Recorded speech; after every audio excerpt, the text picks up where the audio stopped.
Very good morning to all of you guys. मैं अपने एक स्टूडेंट राजू का मॉक इंटरव्यू लेने जा रहा हूं, जो कि बिहार से हैं और इन्होंने कोलकाता जोन से फॉर्म भरा है state bank of India circle based officer का। और ये फिलहाल प्राइवेट बैंक में वर्किंग हैं। आप लोग ऑलरेडी मॉक सुन रहे हैं, क्वालिटी आप लोग को दिख रहा है। मॉक लेना ना लेना ये आपको चूज़ करना है, बाकी चीज़ें आपके ऊपर है। मैं आई कम इन सर से स्टार्ट करते हैं। May I come in, sir? Yes please come. Good morning, sir. Very good morning, please have a seat. Thank you very much, sir. Okay, first of all मुझे ये बताइए कि आप अभी जिस बैंक में जॉब कर रहे हैं, आपका वर्क प्रोफाइल क्या है मेनली? सर मैं अभी करेंटली यस बैंक में काम कर रहा हूँ और मेरा जो वर्क प्रोफाइल है वो रिलेशनशिप मैनेजर एमएसएमई एक्विजिशन का है। तो मैं एमएसएमई क्लाइंट्स को कैटर करता हूँ, ड्यू टू बैंक कस्टमर को ऑनबोर्ड करता हूँ और उसको उनको सर्विस करता हूँ। अगर पैनल कहेगा कि थोड़ा इसको एक्सप्लेन कीजिए तो उनको क्या एक्सप्लेन करेंगे, कैसे करते हैं, क्या करते हैं? इतना शॉर्ट में वर्क प्रोफाइल नहीं बताएंगे। तो बेसिकली सर ये जो मेरा प्रोफाइल है वो एक लीड फनल के थ्रू स्टार्ट होता है, जिसमें हम लोग को मेरे को टोटल कलकत्ता में 7 ब्रांच मैप है, जिसका मैं एमएसएमई क्लाइंट को हैंडल करता हूँ। जैसे अगर कोई ब्रांच से लीड आया या फिर कुछ भी नया करेंट अकाउंट ओपनिंग हुआ तो हम लोग के पास उसका डिटेल बीएम के द्वारा शेयर किया जाता है। देन फिर मैं और बीएम दोनों ज्वाइंट विजिट करते हैं क्लाइंट के पास regarding the working capital facility, क्योंकि ये जनरली बिजनेस एंटिटीज होते हैं। तो उनसे हम लोग विजिट करते हैं। विजिट करने के बाद जो भी फाइनेंशियल्स होते हैं वो प्राइमर किसी तौर पे हम गो थ्रू कर लेते हैं कि डुएबल केसेस है कि नहीं है, क्लाइंट का ऑलरेडी कहीं से चल रहा है। तो उसको करने के बाद फिर हम लोग फाइनेंशियल के जो भी रेशियोज वगैरह है वो प्राइमर किसी तौर पे वहीं पे देख लेते हैं और वो भी समझ लेते हैं कि जो कस्टमर का बिजनेस है उससे उनका फाइनेंशियल्स में जो भी एंट्रीज हैं वो प्रॉपर हैं कि नहीं है। उसके बाद फिर फर्दर हम लोग केस को लॉग इन करते हैं। देन फिर सैंक्शन और डिसबर्समेंट भी मेरा ही रिस्पॉन्सिबिलिटी है। आफ्टर दैट जो क्लाइंट ऑनबोर्ड हो जाता है उसके बाद फिर पोस्ट ऑनबोर्डिंग के बाद क्लाइंट का जो अकाउंट मॉनिटरिंग का काम, जो जैसे इनहेंसमेंट, रिन्यूअल एंड जो एक्सेप्टेंस हाइजीन पैरामीटर जो होता है, good, very good. Interest earning and all, वो सारा हम लोग का इम्पैक्ट होता है। क्या रे? यस, ठीक है। आपका जो भी एक्सपीरियंस है राजू, इस एक्सपीरियंस से state bank of India CBO में हम आपको आपके एरिया में पोस्टिंग देते हैं या वेस्ट बंगाल में कहीं भी देते हैं, तो एसबीआई का कोई भी एंगल का काम, किसी भी एंगल का काम का मतलब किसी भी विंडो का काम आप कर पाएंगे। लोन हो, कैश काउंटर हो, प्रमोशन हो, क्रॉस सेलिंग हो, ओके, एनपीए रिकवरी हो, इन सब का आइडिया है मैंने जो नाम लिया? हाँ सर, मैक्सिमम इसमें जितने भी आपने जो पॉइंट आउट किया उसमें मैक्सिमम काम तो ऑलरेडी मैंने कर रखा है ऑलरेडी, क्योंकि एनपीए रिकवरी भी हम लोग का जो पोर्टफोलियो में बहुत सारे क्लाइंट का एनपीए होता है तो वो भी हम लोग करते हैं। और थोड़ा सा जो ब्रांच बैंकिंग का पार्ट है, चलिए ठीक है, मतलब ठीक है। 70% ऑफ द वर्क से अवेयर हैं। इसमें मैं एक क्वेश्चन जानना चाहूँगा, आप ही के वर्ड में से उठा रहा हूँ। चलिए मान लीजिए कोई लोन आपके यहाँ एनपीए हो गया, क्या होगा रिकवरी का प्रोसेस? फर्स्ट ऑफ ऑल अगर कोई भी लोन अगर एनपीए होता है सर, तो एनपीए होने के बाद हम लोग क्लाइंट से विजिट करते हैं, क्योंकि एट द एंड वो हमारा ऑनबोर्डिंग क्लाइंट है, हम लोग बैंक ने उसको सर्विस दिया है।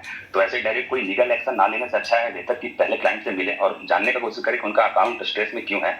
वो समझने के बाद फिर हम लोग क्लाइंट को ऑफर करते हैं कि अगर उनको रीस्ट्रक्चरिंग या फिर हम लोग सेटलमेंट का कुछ भी ऑफर करते हैं। दिन पे डिपेंड करता है कि लोन का नेचर कैसा रहा है। अगर उस केस में फिर लीगल टर्म्स में जाए तो हम लोग फिर डीआरटी और सरफेसी को फिर हम लोग अप्रोच फर्दर करते हैं सर। फर्स्ट हम लोग का प्रेफर रहता है कि लोन को रीस्ट्रक्चर और सेटलमेंट के तौर पे उसको। डीआरटी का मतलब राजू जी, डीआरटी मतलब बताएंगे, डेट रिकवरी ट्रिब्यूनल के बारे में?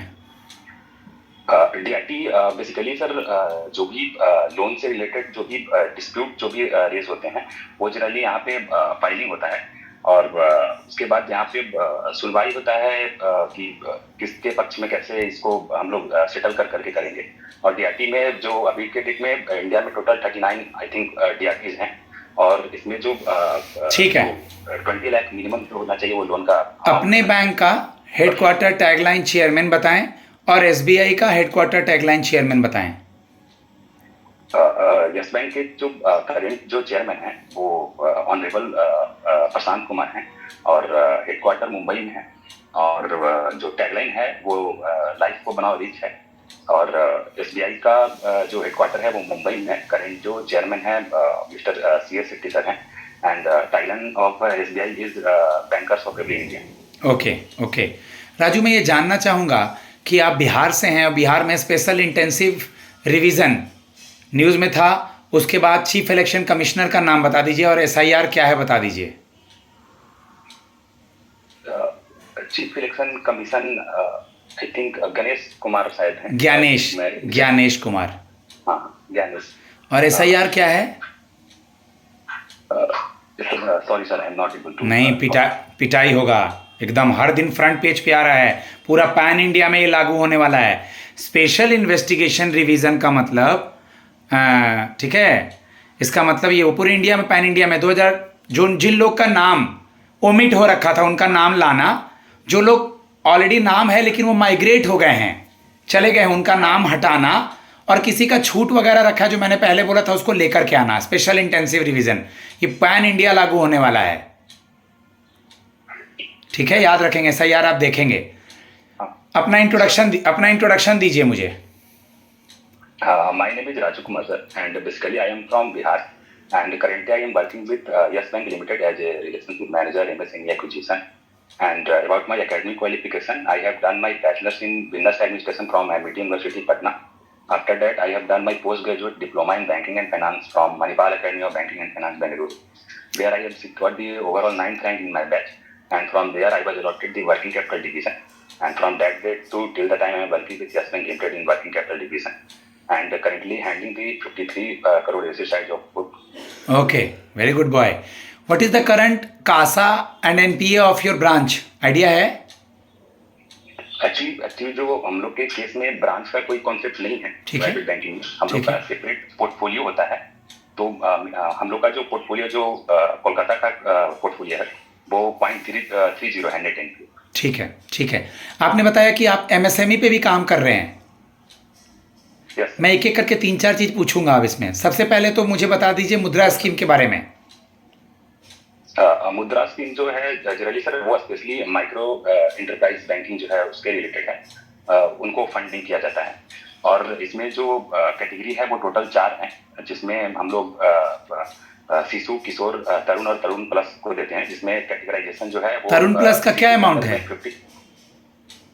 तरुण प्लस का अभी 20 लाख हो गया है सर। ठीक है, आपको सेग्रीगेशन याद है, मुझे पता होगा कि याद ही होना चाहिए। सीजीटीएमएससी सीजीटीएमएससी एक सर माइक्रो और स्मॉल इंटरप्राइजेस के लिए है, जो कि सीजीटीएमएससी एक ट्रस्ट है जो सिडबी के द्वारा सिडबी के अंडर में आता है, जो कि माइक्रो और स्मॉल इंटरप्राइजेस के लिए एक गारंटी प्रोवाइड करती है। अभी वो रिसेंटली चेंज होकर के अमाउंट जो है वो 10 CR तक हो गया है, जिसमें गवर्नमेंट जो है वो डिपेंड करता है कैटेगराइजेशन पे कि जो बोरोवर है वो किस कैटेगरी में फॉल कर रहा है, उसके हिसाब से गवर्नमेंट जो है वो गारंटी लेती है, जो जनरली वेरी करता है 75% टू 90%। आप बिहार का सीएम गवर्नर, बिहार का एमएसएमई मिनिस्टर कोई अगर है तो लघु एवं कुटीर उद्योग, मोदी जी के कैबिनेट का एमएसएमई मिनिस्टर, और बैंकिंग से रिलेटेड जो भी टर्मिनोलॉजीज है एमएसएमई से related, small and medium enterprises, जैसे माइक्रो क्रेडिट और माइक्रो फिनांस। माइक्रो क्रेडिट के जनक हैं आपका ये क्या बोलते हैं उनको, बांग्लादेश से मोहम्मद यूनुस, और माइक्रो फिनांस के जनक हैं YH Malegam. Sir, what is the difference between micro credit and micro finance? तो micro credit is the smallest part of micro finance. Micro credit micro finance का स्मॉलेस्ट टुकड़ा है। तो आपको छोटा सा रूरल एरिया से रिलेटेड, उसके बाद स्मॉल एंड क्या बोलते हैं उसको, स्मॉल एंड मार्जिनल फार्मर भी आपसे पूछ सकता है। स्मॉल एंड मार्जिनल फार्मर आपका लैंड हेक्टेयर के बिहाफ पे होता है, और एक आपका वो भी पूछ सकता है agricultural and agricultural allied activities. तो एमएसएमई से रिलेटेड जो भी चीज़ें हैं, ठीक है। एमएसएमई डे जहाँ तक मुझे याद आ रहा है 27 जून को मनाते हैं एमएसएमई डे। तो ये सब चीज़ों को हमें थोड़ा देखना है। अब मैं 2 सवाल जरा और एस्पेक्ट्स पे आता हूँ। एक स्कीम बताइए मुझे, सुकन्या समृद्धि स्कीम।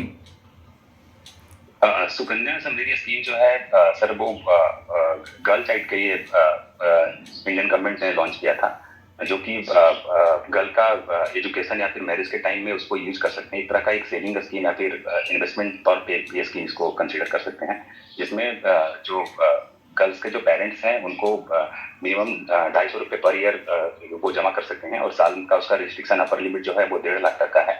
और ये अकाउंट जो है वो गर्ल चाइल्ड के 11 साल तक होने तक वो अकाउंट ओपन हो सकता है, और इसको फिर 21 ईयर्स के बाद इसको मैच्योरिटी तौर पे वो इसको विड्रॉ कर सकते हैं। प्रायोरिटी सेक्टर लेंडिंग सुने हैं राजू, PSL? Yes sir. क्या होता है? बेसिकली सर अगर प्रायोरिटी सेक्टर लेंडिंग को अगर समझे तो ये एक गवर्नमेंट का इनिशिएटिव है जो भी अनटैप्ड मार्केट या फिर फाइनेंशियल इंक्लूजन से काफी दूर जो अनटैप्ड मार्केट रहा है, बैंकिंग से दूर रहा है, उसको एक बूम करने के लिए या फिर जो अनडेवलप्ड सेक्टर्स हैं उसको बूम करने के लिए गवर्नमेंट ने एरिया सेलेक्ट किया है जिसको अभी फाइनेंशियल असिस्टेंस का काफ़ी ज़रूरत है, उसको ठीक है। मैं किसी पार्टी का नाम लेने के लिए नहीं बोल रहा हूँ, किसी की बड़ाई या बुराई करने नहीं बोल रहा हूँ। मैं ये बोल रहा हूँ प्रशांत किशोर के एजेंडे या उनका व्यू आपको कैसा लगता है? फ्यूचर में क्या होगा कोई नहीं जानता, बट उनके बातों को सुन के आपको क्या आता, मोटिवेशन मिलती है? काफ़ी सर, मेरे को वो काफ़ी इंप्रेसिव लगते हैं। बस काम करें, उनकी हिम्मत बढ़े, हम भी यही चाहते हैं। लास्ट एक दो सवाल आपसे जानना चाहूँगा कि अभी आपने हाल ही में सुना होगा कि आरबीआई ने कुछ समय पहले लास्ट 2 बैंकों को लाइसेंस दिया था, प्राइवेट बैंक से। आपको ये सवाल का जवाब पता होना चाहिए, बिमल जलान कमेटी के अंतर्गत। उसके बाद किसी प्रॉपर प्राइवेट बैंक को लाइसेंस नहीं दिया गया। स्मॉल बैंक खुला, फिनांस स्मॉल एंड मार्जिनल, ये क्या बोलते हैं, पेमेंट बैंक खुला, और भी चीज़ें खुली, क्रेडिट कार्ड का बिजनेस स्टार्ट हुआ। But last 2 private bank Bimal Jalal committee ने किसको लाइसेंस दिया था 500 करोड़ के कैपिटल से? मेरे को एक बंधन बैंक ध्यान में है, एक बंधन बैंक और एक IDFC bank. IDFC bank. RBI का गवर्नर कौन है? RBI governor mister Sanjay Malhotra. GST के 2 स्लैब क्या चेंजेज आए हैं? और लास्ट क्वेश्चन है ये जीएसटी वाला। चलिए, जीएसटी का स्लैब सर अभी पहले 4 स्लैब था, अभी उसको रिड्यूस करके 5% और 18% में उसको कंप्लीट किया गया है। ओके गाइज, मैं अपने स्टूडेंट को फीडबैक देता हूं। आप सबसे पहले अपने वर्क प्रोफाइल को प्रायोरिटी देंगे। आप जो भी बोलेंगे एक छोटा सा डॉट के बराबर भी तो उसके बारे में आपको पता होना चाहिए। ये हुआ इंटरव्यू, आप डरेंगे नहीं, घबराएंगे नहीं। You have the quality so that you have clear the exam. Number 2, आपका बैंक एसबीआई और आरबीआई का होम पेज देखेंगे। नंबर 3, गवर्नमेंट स्कीम्स देखेंगे, अपना बैंक का और गवर्नमेंट का। नंबर 4, सिचुएशन क्वेश्चन तैयारी करेंगे। नंबर 5, अगर मेरा मॉक देख लेंगे तो आप जीत जाएंगे। My number is 7503235358। आगे इनरोलमेंट लेना आपके मन में है, मुझसे प्रैक्टिस करना चाहते हैं तो ज़बरदस्ती गुरुकुल में किसी को नहीं बुलाया जाता। धन्यवाद।